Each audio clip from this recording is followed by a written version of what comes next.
Hi, I'm Erica Gilliam.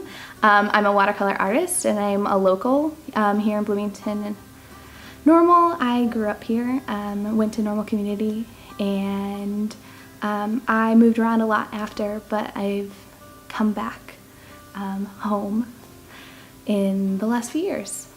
I started painting when I was, in high school. And I went to art school, or started to go to art school here in town at ISU, but I never finished. I actually ran away from art for 7 years. I had a really tough year, and I couldn't do it. And so about 3 years ago, I picked it back up. And it was basically after I tried everything else, I came back to it. And it took a while for me to find the style that I have.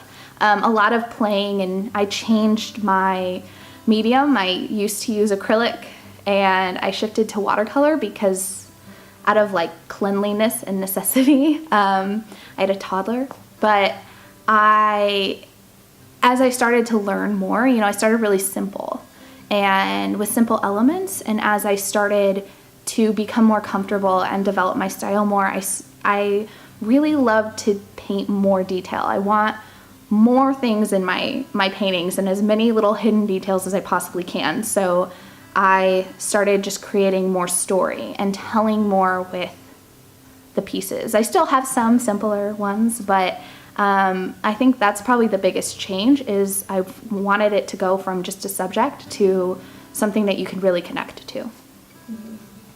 Yeah, I have a lot of spiritual references, and I kind of pull from my own experiences as well as the things that I see around me.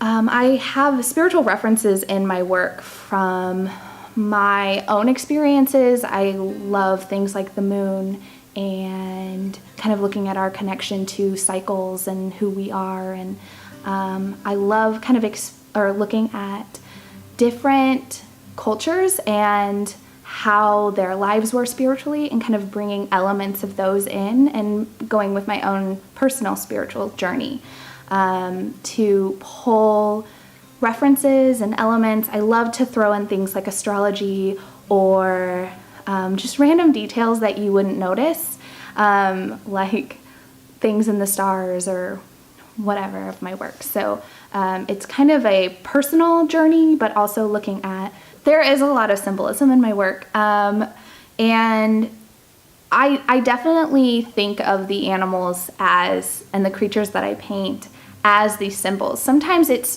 very apparent. It might be more astrological, and that's really the focus of the piece. But sometimes it's maybe a little bit more subtle, and it might start with something that I just want to paint. And then as I'm working on it, I will kind of add more and more of that spiritual connection. And I want my work to empower. I want my work to inspire you. So looking at those creatures, the things I choose, will kind of come based on what I'm wanting out of that piece. My hope for the people who come to see my work is that they'll kind of feel like they're transported into another world. That even though a lot of the elements are real creatures that exist in our real world, just maybe painted in a more fantastical way, I think I want people to feel inspired, to feel like they can look at the world outside a little bit differently and pay attention to the details that are around them, and to really connect with those little details that I have in my work. But mostly I just want you to feel like for a moment the world is just a little bit more magical than what we sometimes see. Yeah, it really is. I really like to kind of tap into our emotional connection to things, not only real and fantasy creatures, but also just nature as a whole. I'm a huge nature fanatic. I have 150 houseplants, and like I surround myself with it and garden and all of that. So for me, it's really about extending our emotional connection to those things and really getting kind of lost in those details and feeling that exploration and adventure out of it.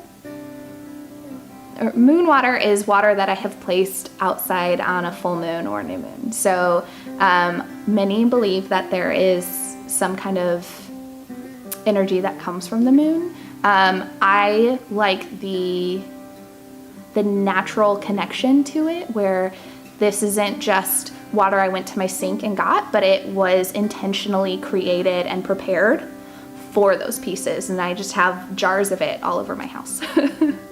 When I'm working, I really focus on my ritual around my paintings. So I will create that environment, and I have different things. I'll light candles and I'll surround myself. I might burn sage or things like that, so that I can kind of create this ritual, be prepared emotionally and mentally, and then I'll get lost in it and I can sit and work on it for hours. For a long time, it wasn't sacred. It was just, I liked to paint and I was a painter. That's what I did. And, but I would start something and never finish it. I would start painting a piece and I was never emotionally connected to it. So I started to make this more intentional and make this entire process from start to finish more sacred for me. And it was like, all of a sudden, I was more emotionally connected to my pieces. Yeah. Growing up, I came to the McLean County Arts Center for inspiration. I was obsessed with art as a young person, and I would come and look at these pieces, and it would feel like this like legitimacy, like this person can display at a place like this. And so being able to now be the person displaying is honestly a little bit surreal. But it's absolutely incredible, and it just means a lot to be able to put this much energy into a series that I can share with you here at the McLean County Arts.